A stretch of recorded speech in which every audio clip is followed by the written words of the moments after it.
कुछ नोट करने वाला है। आज जो एडीसी में सेकंड चैप्टर था हमारा ट्रांजिस्टर ऑडियो पावर एम्पलीफायर, ये पढ़ रहे थे। इस ट्रांजिस्टर ऑडियो पावर एम्पलीफायर में मैंने आपको बताया कि पावर एम्पलीफायर्स क्या होते हैं, उनकी ज़रूरत क्यों पड़ती है। उसके बाद मैंने आपको इसमें ये बताया कि आपका जो पावर एम्पलीफायर है वो कैसे एग्जैक्टली पावर को ही एम्पलीफाई करता है या पावर एम्पलीफायर वो किस फॉर्म में करता है। वो मैंने आपको बताया था कि वो डीसी लेता है, लोड में जो डीसी कनेक्टेड है उसको एज अ इनपुट सिग्नल लेता है और वोल्टेज सिग्नल तो है ही, ठीक है।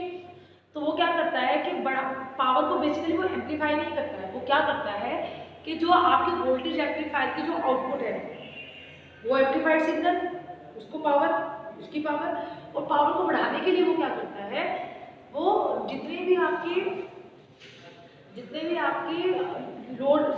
जो लोड पे आपकी डीसी कनेक्टेड है उस डीसी को किसमें कन्वर्ट कर देता है, एसी सिग्नल्स में कन्वर्ट करता है। तो एक तो वोल्टेज एम्पलीफायर की पावर, वोल्टेज एम्पलीफाइड सिग्नल्स की पावर, ये इक्विवेलेंट पावर, और प्लस पावर बढ़ाने के लिए उस पावर को एम्पलीफाई करने का मतलब है कि उस पावर को बढ़ाया कैसे कि डीसी आउट लोड पे जो डीसी कनेक्टेड थी उस डीसी को एसी में कन्वर्ट किया। तो एक तो आपको वोल्टेज एम्पलीफाइड सिग्नल की पावर और एक आपके डीसी को जो एसी में कन्वर्ट किया, तो वो दोनों मिलके क्या करते हैं कि आपके वोल्टेज लेवल को इंक्रीज कर पावर लेवल को इंक्रीज कर देते हैं, जिससे आपका लाउड स्पीकर क्या हो जाता है, ड्राइव, ठीक है।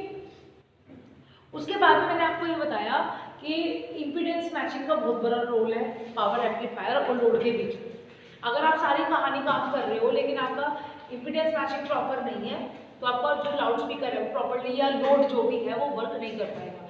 तो वोल्टेज एम्पलीफायर के बाद जो पावर एम्पलीफायर आता है और पावर एम्पलीफायर के बाद जो लोड आता है, लोड लाउड स्पीकर है, वो पब्लिक एड्रेस सिस्टम है, वो रेडियो कुछ भी है, तो उसके उन दोनों के पावर एम्पलीफायर और जो आपका लोड है उन दोनों के बीच में इम्पीडेंस मैचिंग होना बहुत ज़रूरी है। फिर मैंने आपको इम्पीडेंस मैचिंग बताया कि इम्पीडेंस मैचिंग करने के लिए पावर एम्पलीफायर और लाउड स्पीकर के बीच में मैक्सिमम पावर ट्रांसफर थ्योरम ये कहती है कि मैक्सिमम पावर आपकी तब ट्रांसफर होती है जब आपका लोड इम्पीडेंस आपके सोर्स इम्पीडेंस के बराबर होती है या आपकी लोड रेजिस्टेंस सोर्स रेजिस्टेंस के बराबर होती है। वो करने के लिए मैंने आपको एक एग्जाम्पल कराया था, मतलब एक डेरिवेशन निकलवाई थी कि ये काम इम्पीडेंस मैचिंग के लिए हम क्या करते हैं, ट्रांसफार्मर लेते हैं। उस ट्रांसफार्मर की प्राइमरी वाइंडिंग के जो कॉइल है, नंबर ऑफ टर्न्स को मैंने N1 कहा है और सेकेंडरी वाली को N2, ठीक है।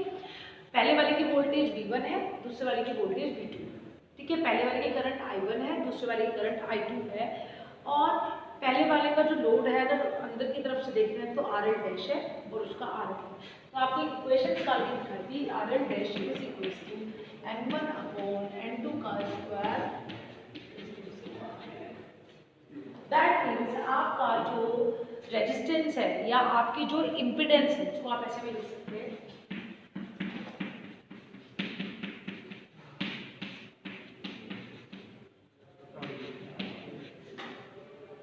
तो हम ये भी कह सकते हैं कि ये जो इम्पीडेंस है ये किस पर डिपेंड कर रही है, ट्रांसफार्मर रेशो पर, ट्रांसफार्मर के टर्न्स रेशो, ठीक है, टर्न्स रेशो, चक्करों की संख्या डिपेंड करती है, ठीक है। अब इसके बाद में आज जो मैं पढ़ा रही हूँ इसी पावर एम्पलीफायर की कलेक्टर एफिशिएंसी पढ़ना है, ठीक है। इसको पढ़ना, दो टॉपिक कंप्लीट कराऊंगी, फिर कल क्लासिफिकेशन और दो क्लास में पहले नंबर पर पहले लिखो कलेक्टर एफिशिएंसी और पावर एम्पलीफायर। ये ठीक है ना, 3 दिन एक या 4 दिन एक 2 दिन एक, उससे फायदा ये होगा कि पैरेलल ही चलता रहेगा, बेसिक चलता रहेगा। अब इसे कराओ फिर उसी टाइम पे दूसरा कराओ, वो नहीं समझ आता। मैंने ऐसे पढ़ा के देखा है, बहुत होश हो जाता है, नहीं समझ आता, ठीक है। तो उससे अच्छा है कि आज आप एक सब्जेक्ट पढ़ रहे हो, डिजिटल आप नीचे से पढ़ के आए, मैथ्स पढ़ लिया, 3 हो गए, फिर 3 दिन ये पढ़ लिया आपने मेरा एक, तो मेरे वाले को एक को ब्रेक मिल गया, फिर आपने एक उसके बाद में पढ़ लिया, तो उससे आपको कन्वीनियंट रहेगा, आपको लॉजिक समझ आएगा, क्योंकि सिलेबस तो पूरा हो जाएगा मेरी तरफ से, फिर आपको समझ नहीं आएगा। मैंने तो वो चीज़ें पढ़ रखी है, कितनी बार पढ़ा चुकी हूँ, तो मुझे तो वो क्लियर है, आपको समझने में होच पोच हो जाएगा, सही है ना, ठीक है। वरना मैंने कई बार क्या देखा कि इसके और उसके जो बेसिक्स है ना वो मिल जाते हैं, आपको वो नहीं समझ में आते हैं, फिर 3 दिन के बाद आपको 3 दिन उसको रेस्ट मिल जाएगा, फिर नेक्स्ट वीक, ठीक है। चलिए देखिए, collector efficiency of power amplifier, मतलब ऐसा नहीं है कि मैं उसको 3 दिन, उसको 4 दिन या उसको 2 दिन, 1 दिन पढ़ाऊंगी। कहने का सेंस ये है कि जिस दिन मैं ये पढ़ा रही हूँ ना ईडीसी, मैं 1-1.25 घंटा इसको पढ़ाना प्रेफर करूँगी rather than आधा घंटा इसे और आधा घंटा उसे। कहने का मतलब ये, ठीक है। बुक तुम दोनों लेंगे। कलेक्टर कल तो मत लेंगे ना, क्योंकि कल तो मैं यही पढ़ाऊंगी। कलेक्टर एफिशिएंसी को मैं शॉर्ट में लिख रही हूँ, collector efficiency of power amplifier.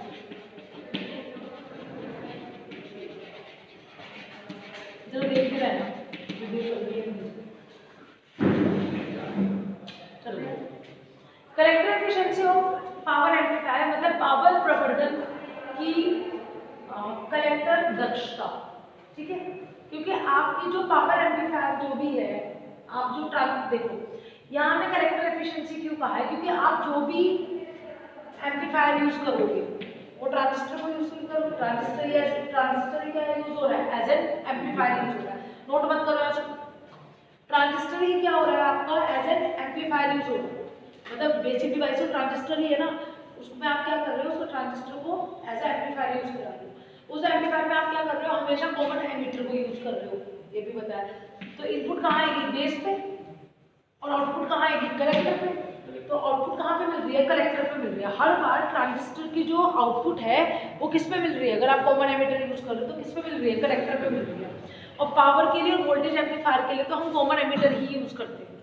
आगे मेरी बात समझ, कॉमन एमिटर मोड ही यूज करते हैं। तो यानी इसीलिए मैंने कहा जहां पे हमें आउटपुट मिल रही है, एफिशिएंसी ऑफ पावर एम्पलीफायर में अगर वो कहेगा तो आपको यही बताना है कि वो कलेक्टर की है, क्योंकि कलेक्टर पे आपको आउटपुट मिल रही है और इनपुट किस पे मिल रही है, आपको बेस पे मिल रही है।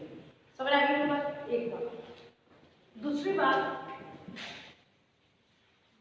हमें ये पता है कि हमारा जो आपका जो पावर एम्पलीफायर है, पावर एम्पलीफायर का काम क्या होता है, यहाँ सुनते जाना, नोट मत करो, पहले सुनिए। जो आपका पावर एम्पलीफायर है, पावर एम्पलीफायर का बेसिकली काम क्या है आपको पता है, तो पावर को एम्पलीफाई करता है। अब हम उसे और टेक्निकल टर्म्स में क्या कह रहे हैं, क्योंकि हमें पता है कि पावर को ना तो बढ़ाया, ना तो डिस्ट्रॉय किया जा सकता है, ना प्रोड्यूस किया जा सकता है फिजिक्स के बेसिक प्रिंसिपल्स से। तो ऊर्जा को ना उत्पन्न किया जा सकता है, ना नष्ट किया जा सकता है। तो पावर को डायरेक्टली एम्पलीफिकेशन नहीं हो सकता कि मैं कहूँ जैसे मैंने वोल्टेज सिग्नल को बढ़ा दिया था, 3 वोल्ट था उसको मैंने 6 वोल्ट कर दिया, उसका एम्पलीट्यूड बढ़ा दिया। मैं वोल्टेज को तो बढ़ा सकती हूँ, लेकिन मैं पावर को बढ़ाया बता नहीं सकती, क्योंकि ये हमारे फिजिक्स के बेसिक रूल्स के अगेंस्ट। समझ आई मेरी बात। तो हम यहाँ पे क्या कर रहे हैं पावर एम्पलीफायर में, पावर एम्पलीफायर का मतलब क्या है, पावर एम्पलीफायर क्या करता है, आपकी डीसी इनपुट को बैटरी की डीसी इनपुट को किस में कन्वर्ट करता है, एसी सिग्नल्स में कन्वर्ट करता है। यही तो कर रहा है, मतलब आपका ये था वोल्टेज एम्पलीफायर, ये था आपका वोल्टेज एम्पलीफायर, ये क्या है आपका पावर एम्पलीफायर, ये आपका आउटपुट, ठीक है। अभी क्या कर रहा था, यहाँ से एक सिग्नल आ रहा और एक इसके जो भी लोड की जो डीसी कनेक्टेड होती थी ऐसे डीसीसी, इसको लेके क्या कर देता था, इस सिग्नल को भी इसके साथ साथ जब इसको पास करता था, तो इस सिग्नल और ये जो डीसी सिग्नल है, इस डीसी सिग्नल को एसी में कन्वर्ट करके, क्योंकि ये जो ट्रांजिस्टर है ये आपका जो पावर एम्पलीफायर है क्या करेगा, कन्वर्जन का काम करेगा। लोड से बैटरी की वोल्टेज को लेके, बैटरी से कौन सी वोल्टेज मिलेगी, डीसी मिलेगी, वो डीसी सिग्नल को लेके, ये तो ऑलरेडी एसी है, और इस डीसी सिग्नल को लेके क्या करता था, कन्वर्ट कर देता था इसमें एसी। तो एसी सिग्नल जो कन्वर्ट हुआ है कन्वर्जन वाले, और एक वोल्टेज एम्पलीफाइड सिग्नल, 2 ऐसे सिग्नल आ गए ना, पावर तो कितनी बढ़ गई, पावर तो बढ़ गई ना, ठीक है। तो इसमें ये कह रहा है कि हमारा जो पावर एम्पलीफायर है वो क्या करता है, ये इस चीज पे डिपेंड करता है, पावर एम्पलीफायर की दक्षता इस बात पे निर्भर करती है कि वो कितने डीसी सिग्नल को एसी में कन्वर्ट करता है। ये तो बात रही, किस क्षमता से किस कैपेबिलिटी से पावर एम्पलीफायर की अगर आपको दक्षता निकालिए, एफिशिएंसी निकालिए, तो क्या होगी, output upon input multiply by 100, ऐसे तो निकलती है एफिशिएंसी। इसका पावर तो सीमित होगा ना वोल्टेज एम्पलीफायर का, किसका पावर एम्पलीफायर क्यों होगा सेम? मैंने पहले बढ़ा ज़्यादा लिया हुआ है, ये वोल्टेज एम्पलीफायर तो आप सिग्नल कितना भी बढ़ा सकते हो ना, उसके साथ आपने पावर एम्पलीफायर सेट किया हुआ है, आपको थोड़ा बहुत जो लेवल बढ़ाना है वो आप डीसी पावर सप्लाई से बढ़ा लेंगे। सीमित होने की तो बात ही नहीं हो रही है यहाँ, मैं कहाँ सीमित क्यों, मैं ये थोड़ा ना कह रही हूँ कि आप कितना बढ़ा रहे हो कितना घटा रही हो, तो मैं बात ही नहीं कर रही हूँ, मैं तो एक जनरल पावर एम्पलीफायर की बात कर रही हूँ कि उसकी एफिशिएंसी क्या होगी। मैं तो ये कहा है तुम्हारे नंबर कम आए या ज्यादा आए मुझे इस चीज से क्या फर्क पड़ता है। मैंने तो पूछा कि तुम्हारे परसेंटेज कितने हैं, तो कैसे निकालोगे? तुम्हारे 1000 में से 500 नंबर आए तो कैसे निकालोगे? 500 डिवाइड बाय 100 मल्टीप्लाई बाय 100, क्या आ गई परसेंटेज। तो मैं तो एक जनरल बात कह रही हूँ, किसी पावर एम्पलीफायर की एफिशिएंसी कैसे निकालोगे, मतलब ये बात करिए। समझ आ गई बात क्या कह रही हूँ? क्वेश्चन समझो पहले मैं क्या कह रही हूँ। तो किसी भी, और वो किस में मिलेगी, हमेशा कलेक्टर पे मिलेगी। ये जो मैंने कलेक्टर वर्ड यूज किया है ना, मैं उस चीज का सिग्निफिकेंस दिया था कि एम्पलीफायर के जो आप एम्पलीफायर जो ट्रांजिस्टर ले रहे हो, उस ट्रांजिस्टर के कलेक्टर में आउटपुट आएगा, तो आउटपुट अपॉन इनपुट, तो इसलिए उसे कलेक्टर एफिशिएंसी कहा है। समझ आएगा मेरी बात? तो देखिएगा एफिशिएंसी क्या आएगी, output power divide by input power. अब देखो यहाँ पे मैं क्या करूँ, सुन और जरा क्लियर कर दो।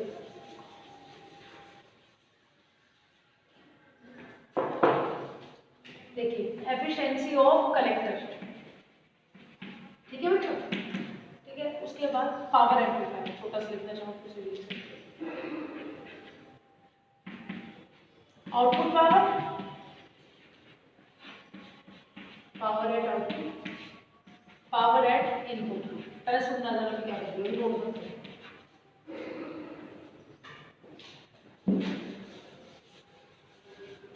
अब देखिए आउटपुट में कौन सी पावर मिल रही है, AC power, right, AC power.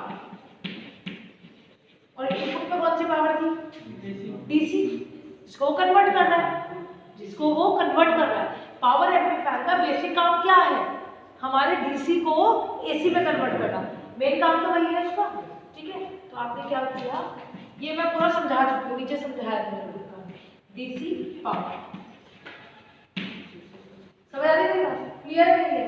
इसको मैं कैसे लिख सकती हूँ, पावर एसी पावर, ठीक है। और डीसी कैसे आएगी, डीसी पावर पी क्या होता है, वी आई होता है, सुन लो पहले बार, पी इक्वल्स टू वी आई होता है, मुझे डीसी निकालना है, ठीक है। तो डीसी पावर क्या देगी, वीसीसी, वोल्टेज कौन सी है, जो हमारी बैटरी की वीसीसी, और करंट कौन सी होगी, डीसी करंट होगी ना, डीसी करंट को हम क्या कहेंगे, कलेक्टर करंट। समझ आ रहा है नहीं आ रहा है ना, ठीक है। आपका पी इक्वल्स टू वी आई होता है, डीसी, डीसी पावर क्या होगी, वीसीसी आईसी। कौन से वोल्टेज ले रहे हो आप, जो बैटरी पे लगी हुई है, वीसीसी।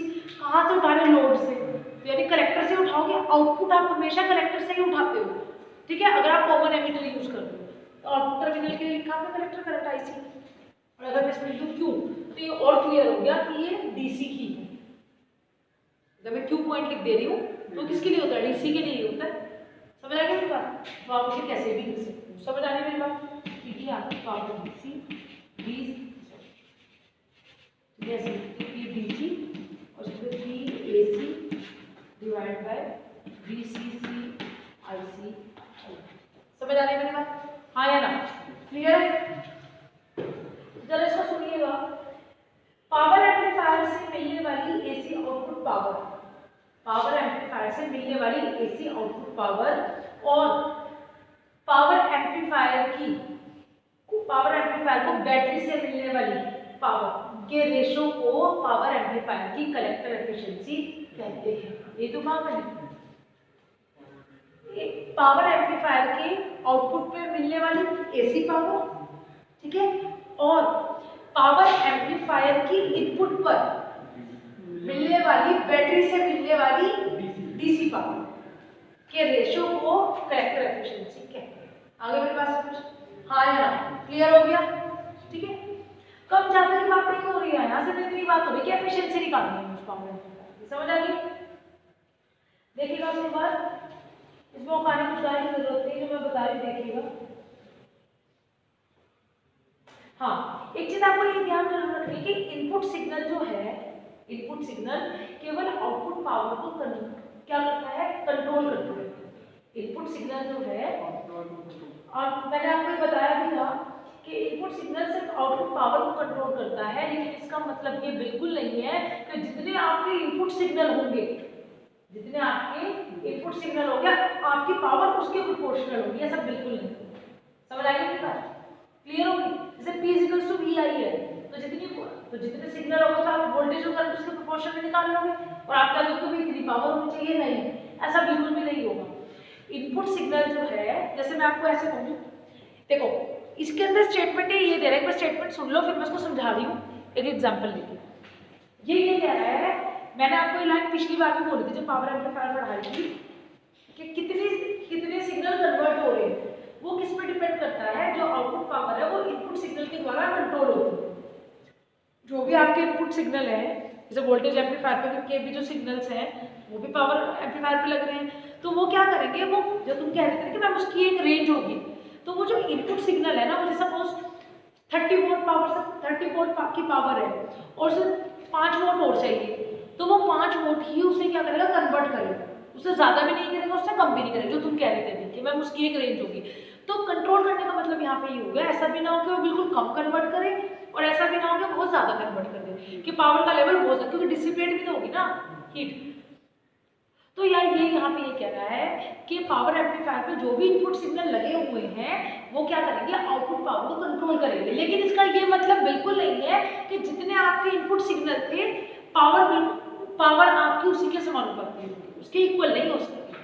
ऐसा क्यों होता है मैं आपको बताती हूँ। जैसे मैंने आपसे ये कहा कि आप क्लास के अंदर बैठे हो, आप एग्जाम दे रहे हो, आप इसको ऐसे समझ लो, तो I am the input signal, मैंने आपको पेपर दिया और मैं क्या करूँगा, आपको कंट्रोल करूँगा, ऐसे समझ लेना। समझ आ रही मेरी बात? आप पेपर दे रहे हो, ठीक है, क्लासरूम में बैठे हुए हो, आप पेपर दे रहे हो, एग्जामिनेशन हॉल में, मैंने आपको पेपर दिए, ठीक है, मैंने आपको कहा कि आपके पास 3 घंटे का समय है, मैं ड्यूटी कर रही हूँ अभी, आप पेपर कर रहे हो, तो मैं आपको क्या कर रही हूँ, कंट्रोल कर रही हूँ। लेकिन इसका ये मतलब कैसे हो गया कि अगर मैडम बहुत ज़्यादा अच्छी ड्यूटी कर रही है या मैडम बहुत इंटेलिजेंट है, तो उससे आपके रिजल्ट पे क्या फर्क पड़ा? पड़ा वो फर्क? आपके नंबरों में थोड़ा ना कोई फर्क पड़ा मार्क्स पे? ऐसा थोड़ा ना कि 30 नंबर का पेपर था, ज्योति मैडम आई थी, वो आपको कंट्रोल कर रही थी, तो आपके 30 में 30 नंबर आ गए, ऐसा तो नहीं हुआ। यही चीज इसके अंदर है कि वो इनपुट सिग्नल्स जो है वो आउटपुट पावर को कंट्रोल कर रहा है, लेकिन ऐसा बिल्कुल नहीं है कि आउटपुट पावर जो है वो इनपुट सिग्नल के समानुपाती है। वो सिर्फ कंट्रोलिंग एक्शन है, ऑपरेटिंग नहीं है।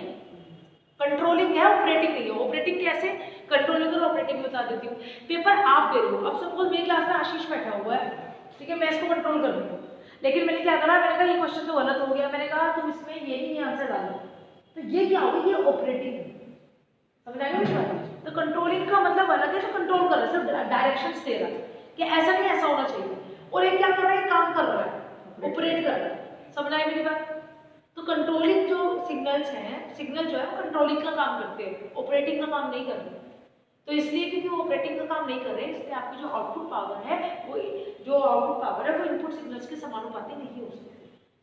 समझ आ गई मेरी बात? क्लियर है या नहीं? चलिए ये तो हो गया कंप्लीट।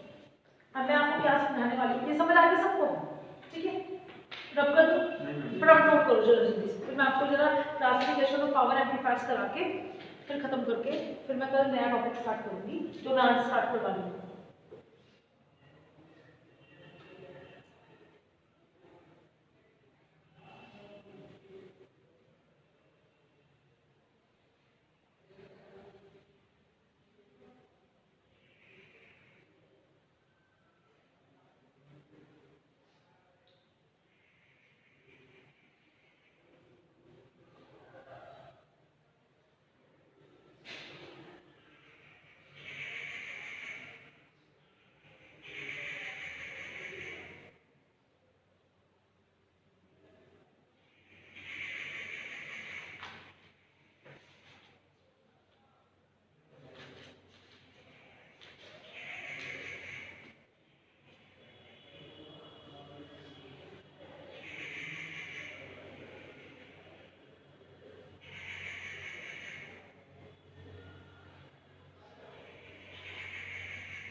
रहा है तो मैं फटाफट बता देती हूँ।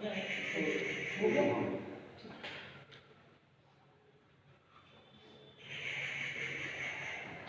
अब देखो, क्योंकि ये चैप्टर ही आपका किसके ऊपर है, पावर एम्पलीफायर के ऊपर है। तो जैसे अभी इसने कहा था कि मैम पावर एम्पलीफायर की तो अपनी एक क्या होगी, क्षमता होगी, ठीक है, उसकी कुछ एक लिमिट होगी कि भाई इतना ही। तो हमें कैसे आउटपुट चाहिए, हम वैसा ही क्या करेंगे, पावर एम्पलीफायर यूज करेंगे। तो यहाँ पावर एम्पलीफायर के टाइप्स बताएंगे, ठीक है, पावर एम्पलीफायर के टाइप्स बताएंगे। देखो पावर एम्पलीफायर के टाइप्स बता दूंगा आपको। तो पावर एम्पलीफायर से, क्योंकि अभी ये आपको 3 दिन यही चलेगा, 3 दिन में पूरा हो जाएगा, ठीक है। 2 में कल करवाऊंगी, class A, class B, class C और ए बी में कराऊंगी परसों, और फिर ये खत्म हो जाएगा। मैक्सिमम थर्सडे तक बिल्कुल पूरा हो जाएगा, तो फ्राइडे सैटरडे चलेगा आपको दूसरा, ठीक है, हाँ डबल ऐसे ही चलाऊंगी। देखो class A, classification of power amplifier से पहले मैं आपको बताती हूँ कि जो आपके पावर एम्पलीफायर्स होते हैं 2 टाइप के होते हैं। एक तो होता है आपका सिंगल एंडेड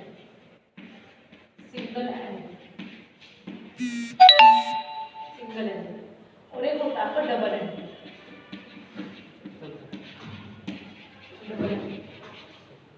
ठीक है, अब यहाँ ध्यान से सुनिएगा, चल रही है। अब मैं पता है इसमें क्या बता रही हूँ, अभी आपको जब आप अभी आगे इसकी क्लासिफिकेशन पढ़ोगे कल, तो आपको बिल्कुल परफेक्टली समझ आएगा, और परसों तक आपको ये पता लग जाएगा कि डबल एंडेड के ऊपर पूरा पुश पुल एम्पलीफायर है जो क्लास ए भी कराऊंगी, वो ऐसे समझ आएगा।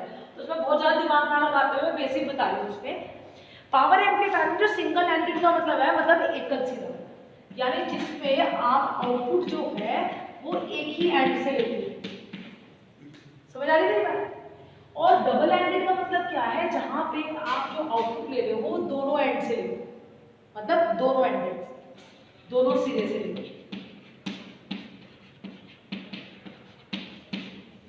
सिंगल एंडेड क्या कहता है, सिंगल एंडेड पावर एम्पलीफायर कहता है कि आप कितने भी ट्रांजिस्टर्स को पैरेलल में कनेक्ट करोगे और उसके एक सिरे को, मतलब जो एमिटर वाला एंड है उसको क्या कर दोगे, कॉमन कर दोगे।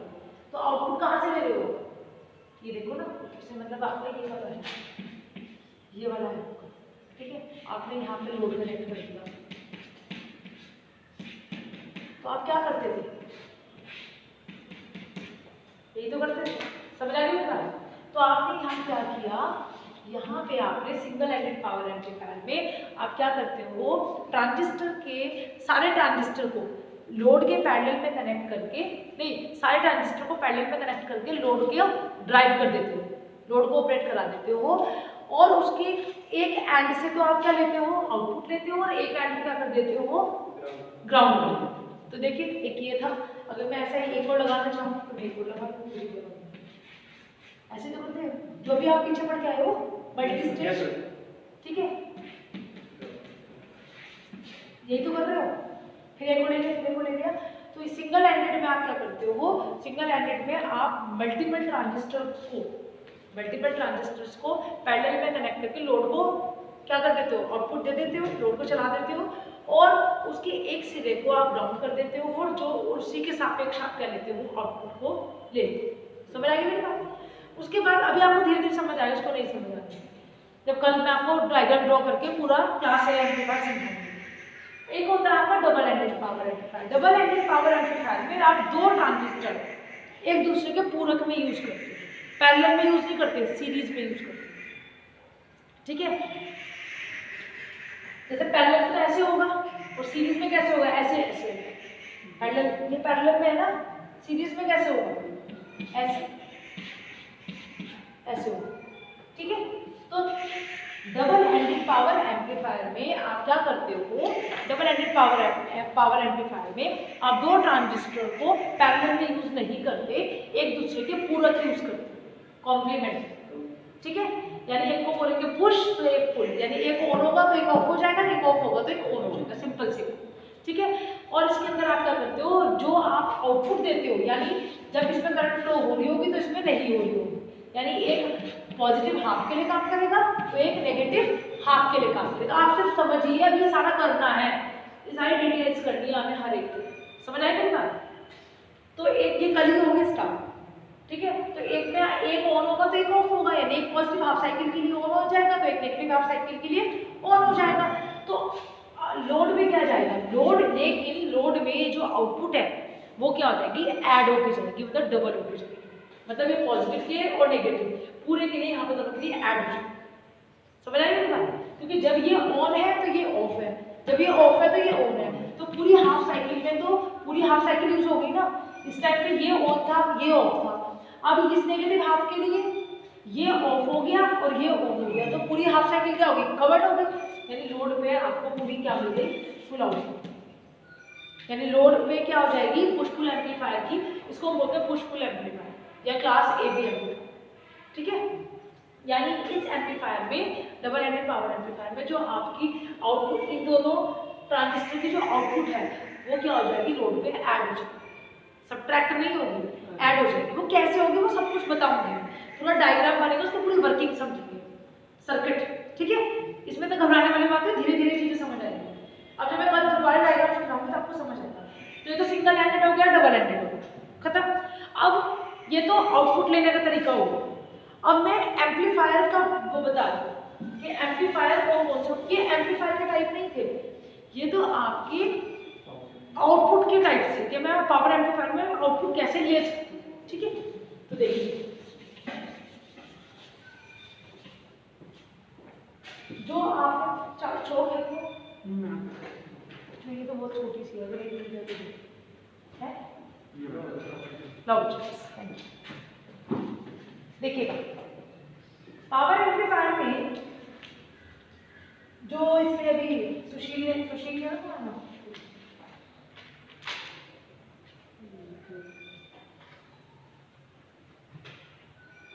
अब देखिएगा जरा, आपका जो पावर एम्पलीफायर है, इस पावर एम्पलीफायर में आपके 4 एम्पलीफायर्स आते हैं। मैडम अभी कैसे समझ आएगा, कैसे याद करेंगे? जैसे सुशील ने भी मेरे को कहा था कि मैडम उसकी अपनी एक कैपेसिटी होगी कन्वर्ट करने की, तो उस कैपेसिटी की, जैसे हम half wave rectifier, full wave rectifier पढ़ते थे, अगर मुझे 50% ही चाहिए तो मेरा एक ही डायोड, 2 ही डायोड से काम हो जाएगा। जब मुझे क्या चाहिए थी, 80% से ऊपर की चाहिए, 80-90 के बीच में चाहिए, तो मैं क्या करती, फुल वेव रेक्टिफायर को यूज करती थी, ऐसे करती थी। तो आपकी कैसी आपकी रिक्वायरमेंट है वैसे ही आपको क्या करना है, काम करना है। तो जैसे पावर एम्पलीफायर को अगर आप एफिशिएंसी, क्योंकि मैंने अभी आपको एक टर्म समझाई एफिशिएंसी, वही जो तुम कहते थे, एफिशिएंसी जैसी बढ़ती चली जाएगी, जैसे घटती चली जाएगी, ऐसे पावर एम्पलीफायर का, क्योंकि एक पावर एम्पलीफायर सारे काम नहीं कर सकता। आपको दिखाया जाएगा कि एफिशिएंसी 50% चाहिए, 60% चाहिए, 70% चाहिए, 80% चाहिए, कैसे चाहिए आपको, वैसे ही पावर एम्पलीफायर को यूज करना है। तो सबसे पहले efficient on the behalf of the efficiency, मैं इसको ऐसे बोलूँ, on the behalf of the efficiency, दक्षता के अनुसार पावर एम्पलीफायर का वर्गीकरण, classification of power amplifier on the basis of efficiency, ठीक है। तो पहला है आपका class A, class B, class C और क्लास ए, ठीक है। सुनो पहला क्या है, क्लास ए, फिर क्लास बी, फिर क्लास सी और फिर क्लास ए। समझ आ रही है मेरी बात? क्लास ए है, क्लास ए पावर एम्पलीफायर में जो आपको आउटपुट मिलती है वो पूरे हाफ साइकिल के लिए मिलती है। हाँ, मतलब जैसे आप इनपुट पे दे रहे हो वैसे वैसे देखो, इनपुट पे तो आप सिग्नल पूरा ही दोगे, समझ आ रही है मेरी बात? कोई भी एम्पलीफायर है, आप इनपुट पे सिग्नल पूरा ही दे रहे हो ना, लेकिन वो आउटपुट पे कैसे, क्लास ए पावर एम्पलीफायर में जो आपको आउटपुट मिलेगी वो फुल साइकिल के लिए मिलेगी, मतलब पूरे 360 डिग्री के लिए मिलेगी। इसको चार्ट को बनाओ और 2-2 3 लाइनें मैं समझाती जा रही हूँ, बोलते चले जा रही हूँ, जो काम की बात है फटाफट जो काम की है सिर्फ लिखवाऊंगी, नाम पर कहानी लिखवाऊंगी, कुछ नहीं लिखूंगी, सिर्फ जो काम का वो लिखूंगी, क्योंकि इसको पूरे को पढ़ना है। बस ये 4 बना के इसके नीचे जो लाइन्स का बोलते चल जा रहे हैं वो लिखते चले जाएंगे। इतना बड़ा ले लीजिए,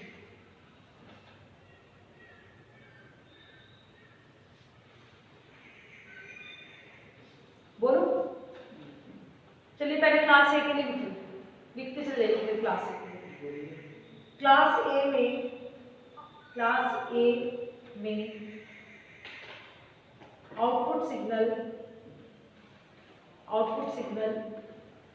इनपुट सिग्नल के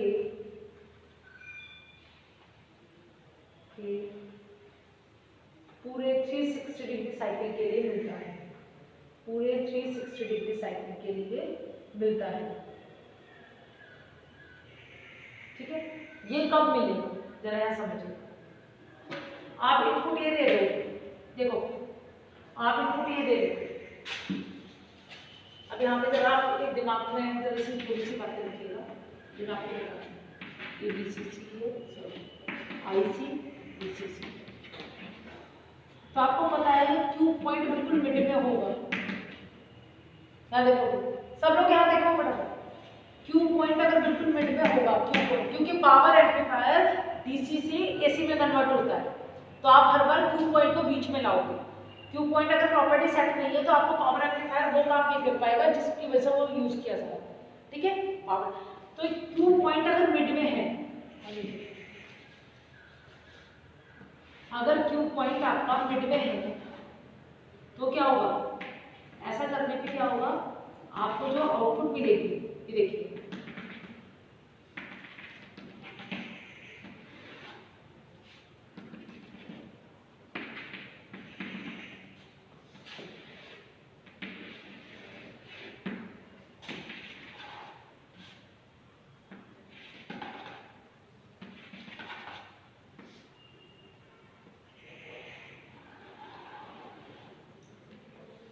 देखिएगा, ये आपका इनपुट सिग्नल था। अगर आपका क्यू पॉइंट मिड में है, क्यू पॉइंट मिड में है तो क्या होगा, ये इनपुट सिग्नल पूरा पूरा चला गया, ऊपर का पॉजिटिव हाफ, नेगेटिव हाफ पूरा पूरा चला गया, और ये आपका इसमें DC बोर्ड लगे 0 पॉइंट। फिर आपने क्या किया है, इसको इस तरीके से लिया, फिर ये वाला यहाँ से जो ये वाला पॉइंट आता है ये वाला लिया, फिर आपने ये वाला पॉइंट यहाँ पे ड्रॉ किया था, फिर इससे आपने इसको नीचे की तरफ ड्रॉ किया, यहाँ से यहाँ जाए ये आउटपुट, ये तो सिग्नल यहाँ पास हुआ ना इसके एम्पलीफायर से, ये वाला तो यहाँ पास हुआ और ये वाला यहाँ, तो पूरा पूरा सिग्नल आपका क्या हो जाएगा, पास हो जाएगा। ये तो हुआ क्लास A एम्पलीफायर। अभी मैं आपको पहले लिखो, फिर मैं क्लास B को इसी की तरह से यहीं से समझूंगी। फिर क्लास A का लिखिए, क्लास A एम्पलीफायर में क्यू पॉइंट आउटपुट कैरेक्टर, हाँ क्लास A के क्यू पॉइंट आउटपुट कैरेक्टरिस्टिक्स के बीच में होना चाहिए, बीच में होना चाहिए।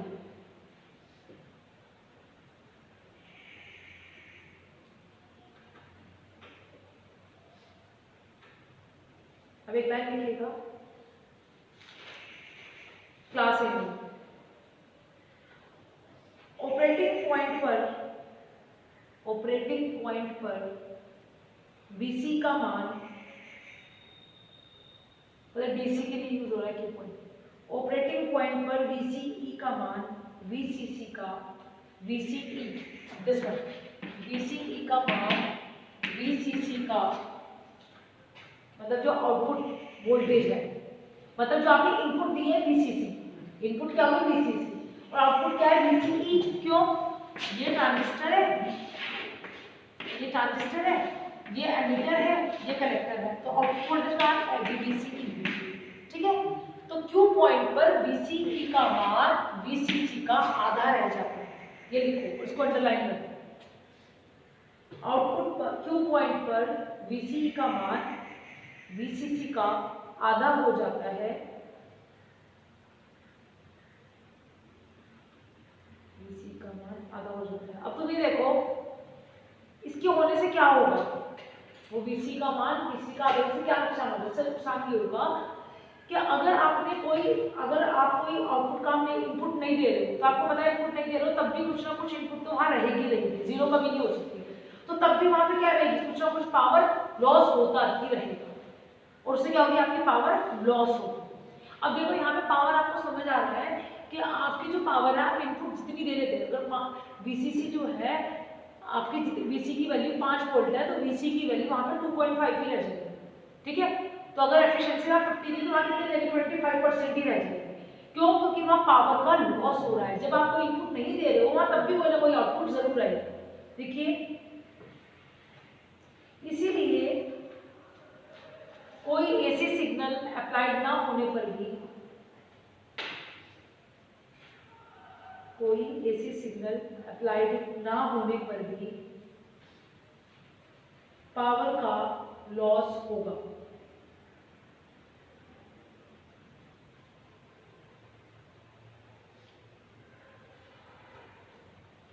अब जब उसका यूज नहीं हो रहा है लेकिन आउटपुट तब भी मिल रही है, तो जब आप अप्लाई कर रहे हो तब तो वैल्यू और कम हो जाएगी, क्योंकि वो चीज हमेशा वर्किंग में रहेगी। तो इसका मतलब ये हो गया ना, तो इसका मतलब ये हो गया कि इसकी क्लास ए एम्पलीफायर की जो एफिशिएंसी होती है वो बहुत कम लिखी होती है। देखिए इसीलिए शॉर्ट में लिख लो, अगर सुन लो, अगर लोड सीरीज में लगा है, अगर लोड सीरीज में लगा है ट्रांजिस्टर्स के, तो आपकी जो एफिशिएंसी होगी वो 25% होगी। लेकिन अगर आप ट्रांसफार्मर की हेल्प से लोड को कनेक्ट कर रहे हो, ट्रांसफार्मर की हेल्प से, तो वहाँ एफिशिएंसी आप बढ़ा सकते हो 50%। जैसे लिख लो अपने, अगर आप जो लोड है वो सीरीज में कनेक्टेड है तो 25% एफिशिएंसी हो जाएगी। अगर लोड सीरीज में कनेक्टेड है, if load is connected in series, अगर लोड श्रेणी में लगा है तो एफिशिएंसी कितनी होगी 25%। और यदि ट्रांसफार्मर के माध्यम से लोड कनेक्टेड है तो एफिशिएंसी हो जाएगी कितनी 50%। अब क्लास बी के लिए देखिए, अब वहां पे मैंने क्या पहले आप लिख लो, उसके बाद आपको मैं रिमाइंड कराती हूँ क्या जो मैंने लिखवाया उसमें ध्यान दीजिएगा। मैंने इसमें लिखवाया क्लास ए में कि इनपुट सिग्नल पूरे आउटपुट सिग्नल जो है वो पूरे 360 डिग्री के लिए क्या होगा, वर्क करेगा। आउटपुट सिग्नल जो मिलेगा वो पूरे 360 डिग्री के लिए मिलेगा। देखिए जो क्लास बी है पावर एम्पलीफायर, अगर सुनोगे तो याद रहेगा। क्लास ए में पावर एम्पलीफायर क्या कह रहा है, 360 डिग्री पूरे के लिए काम कर रहा है ना, जिसमें क्यू पॉइंट किसमें था, मिड में था, बीच में। अब यहाँ पे क्या होना है, जो क्लास बी जो है उसमें जो आउटपुट सिग्नल मिलेगा वो आपको 360 के लिए नहीं मिलेगा, 180 डिग्री के लिए मिलेगा। 180 डिग्री देखिए, क्लास बी में आउटपुट सिग्नल इनपुट के केवल 180 डिग्री के लिए ही प्राप्त होगा।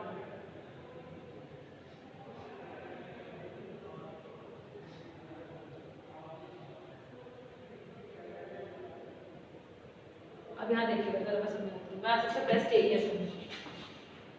ये देखिए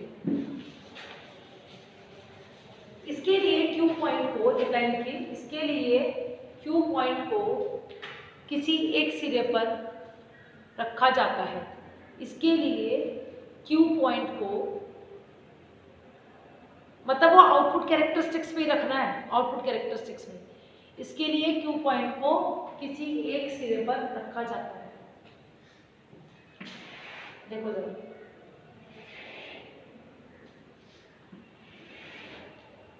अब यहाँ देखो जरा, यहाँ देखो मैंने क्या कहा, यहाँ देखो फटाफट। इनपुट तो आप क्या दोगे, इनपुट तो हमेशा यही दोगे, इनपुट तो हमेशा यही देंगे, लेकिन आपको जो आउटपुट मिल रही है वो क्या मिल रही है, केवल 180 के लिए मिल रही है। 180 के लिए मतलब या तो यही मिलेगी और या फिर यही मिलेगी। समझ आ रही है मेरी बात? जितना ज्यादा देखोगे उतना ज्यादा समझ आएगा। मैंने क्या कहा कि जो आउटपुट है वो इनपुट के केवल 180 डिग्री के लिए ही मिलेगी, या तो यानी या तो इस 180 डिग्री के लिए मिलेगी या इस 180 डिग्री के लिए मिलेगी। और इसके लिए क्यू पॉइंट को किसी एक सिरे पर रखा जाता है। किसी एक सिरे पर रखने का कब मिलेगी वाली वैल्यू, जैसे मैं बता रही हूँ, या तो इस सिरे पर रख दो, यहाँ देख लोगे, या तो इस सिरे पर रख दो, तो आपने तो इनपुट सिग्नल पूरा ही अप्लाई किया, लेकिन क्यू पॉइंट कहाँ था, एक सिरे पर, मतलब सबसे ऊपर था। तो ये क्या आ जाएगी, जब आप इस डीसी लोड लाइन को यहाँ ड्रॉ कर दिए जैसे पहले किया था, ये तो कट गया, इसके ऊपर कुछ बचा ही, तो ये तो कट गया, सब कौन सा बचा, ये वाला बचा। तो आपने ये क्या किया, इस वाले को आप समझ आ रही है बात? तो ये यही आपका आंसर है। इसको आप फिर नीचे लेके जाओगे ऐसे ऐसे, फिर इसको नीचे का लेके जाओगे तो आपको क्या मिलेगी, यही तो आउटपुट मिल रही है आपको। समझ आ रही है बात? अब आप कहोगे मैडम नहीं, मुझे तो ये तो नेगेटिव मिल रही है, मुझे तो पॉजिटिव चाहिए, तो आप इधर से लेके जाओगे, अपने क्यू पॉइंट को यहाँ रख दो, तो फिर क्या होगा, फिर वही आप तो पूरा सिग्नल अप्लाई कर रहे हो, लेकिन ये वाला तो पूरा कट गया, इसके बाद तो कुछ बचा ही नहीं, तो कट ऑफ में चला गया, इसके बाद तो कुछ बचा ही नहीं। खत्म हो गया ना, ये कहाँ बचा, ये तो जा ही नहीं रहा, इस लाइन के नीचे थोड़ा सा लेके जाओगे तो फिर क्या बचा, इस लाइन के ऊपर ये, तो ये वाली वैल्यू क्या आ जाएगी, समझ आ रही है। तो ये क्लास बी पावर एम्पलीफायर, उसमें क्यू पॉइंट को किसी एक सिरे पर रखा जाता है। आगे देखिए, इसमें जीरो सिग्नल कंडीशन में, जीरो सिग्नल का मतलब है जब कोई सिग्नल, सुन लो, जीरो सिग्नल का मतलब ये है कि जब आप कोई इनपुट अप्लाई नहीं करते, ऊपर वाले में क्या हो रहा था क्लास में, जब आप कोई इनपुट अप्लाई नहीं करते तब तो पावर का लॉस हो जाता है। इसके अंदर जीरो सिग्नल कंडीशन में, उसे आप शॉर्ट में समझिए जीरो सिग्नल कंडीशन, यानी जब कोई सिग्नल अप्लाई नहीं किया, जीरो सिग्नल कंडीशन, शून्य संकेत की स्थिति, तो कोई संकेत है नहीं, कोई सिग्नल है नहीं, तो यहाँ पे इस केस में उसमें कोई भी पावर का लॉस नहीं होगा, तो यहाँ एफिशिएंसी क्या हो जाएगी, बढ़ जाएगी। व्यवस्थित बात है, लिख लीजिए, इसमें पावर लॉस नहीं होगा और इसकी एफिशिएंसी 78.5 के आसपास आ जाएगी, 78.5% बढ़ जाएगी एफिशिएंसी।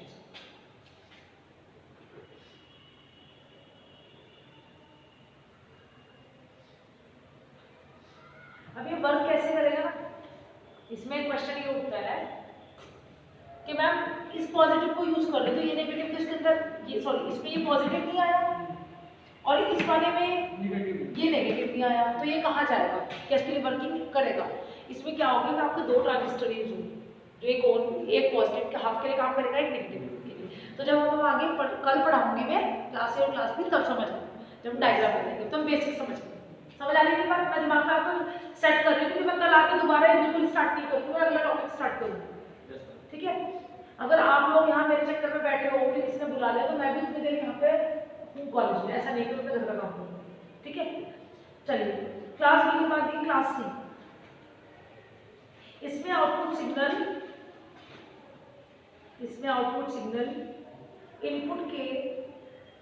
इनपुट सिग्नल के आधे से भी कम साइकिल के लिए मिलता है, मतलब 180 डिग्री से भी कम के लिए मिलता है। मैं बताता हूँ, नहीं 90 से नहीं, 180 से, 90 से कम कैसे मिल जाएगा,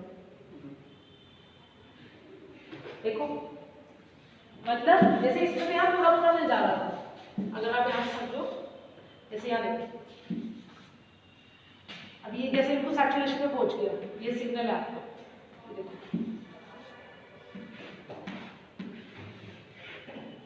अब इसमें भी ये आधा कट जाता है, ठीक है, ये पूरा 180 है ना, ये पूरा 180 है। अब ये और ऊपर किसका आ गया आपने, मतलब क्यू पॉइंट जो है वो कुछ इस तरीके से पहुंच गया, कुछ यहाँ पहुंच गया क्यू पॉइंट, तो उससे क्या होगा, क्यू पॉइंट के अंदर आपको कुछ ही पोर्शन आएगा, मतलब ये पूरा 180 है ना, अगर मैं थोड़ा सा क्लिक कर दूं तो क्या हो जाएगा, 180 से कम, मतलब 180 से 90 नहीं रहेगा, 90 में इतना हो जाएगा, इतना समझ आएगा।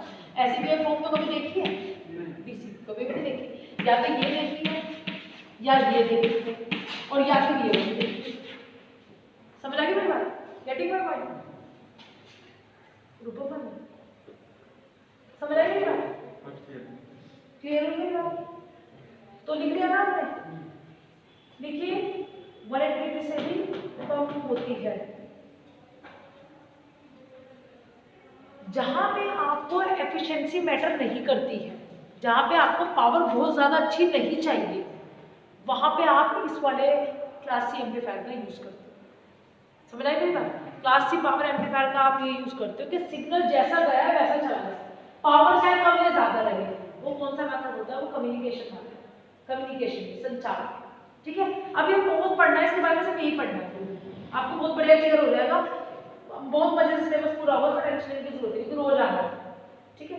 आगे देखिए, अभी तुम्हारा 20 फरवरी तक या फरवरी पूरा चलेगा, तो अभी 2-3 महीने को टेंशन लेने की जरूरत है, इसके बाद भी 3 चैप्टर में बढ़ते ही फिर तो बस दौड़ेगा सिलेबस, फिर तो एक टॉपिक उठाया था, टॉपिक उठाया 5 में 8 मार्च तक, हाँ चलो पहले ऐसे करो, क्लास एरिया के बारे में लिखो, आधे से अधिक के लिए आउटपुट सिग्नल आधे से अधिक और पूरे से कम, मतलब 180 और 360 के बीच में मिले, ठीक है बच्चों, आधे से तो ज्यादा, आधे से ज्यादा पूरे से कम, मतलब 180 से 360, ये कितने के लिए मिल रहा था क्लास ए 360, ये कितने के मिला था 180, ये लेस देन 180 और ये इन बिटवीन 180